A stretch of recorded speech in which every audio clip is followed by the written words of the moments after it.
Good morning. Welcome to our vignette today entitled, If Jesus Came to Your House. Well, when I was a little kid, I remember my mother reading a wonderful, wonderful poem to the folks at church.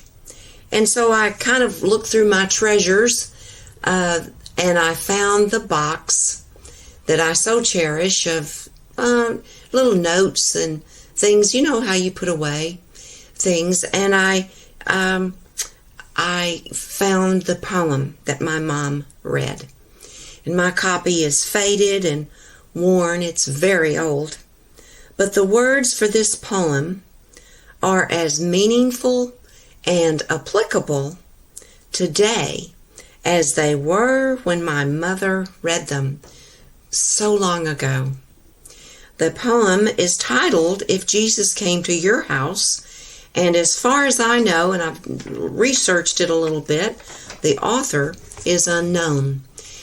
But I thought, it just popped in my head one day, and I said, I've got to share this little poem with you all, because it's something that we need to think for ourselves, because there's truth in these lines, these words.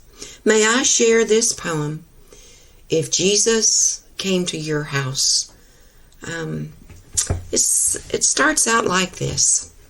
If Jesus came to your house to spend a day or two, if he came unexpectedly, I wonder what you would do. Oh, I know you would give him your nicest room to such an honored guest, and all the food you would serve him would be the very best. And you would keep assuring him that you're so glad to have him there, that serving him in your home is joy beyond compare. But when you saw him coming, would you meet him at the door with arms outstretched in welcome to such a heavenly visitor? Or would you have to change your clothes before you let him in, or hide some magazines and put the Bible where they had been?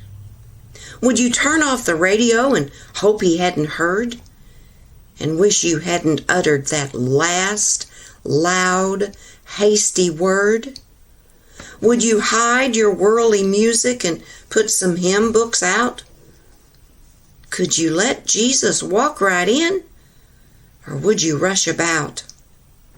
And I wonder, if the Savior spent a day or two with you, would you go right on doing the things you always do? Would you keep on saying the things you always say? Would life for you continue as it does from day to day? Would your family conversation keep up its usual pace? And would you find it hard each meal to say a table grace?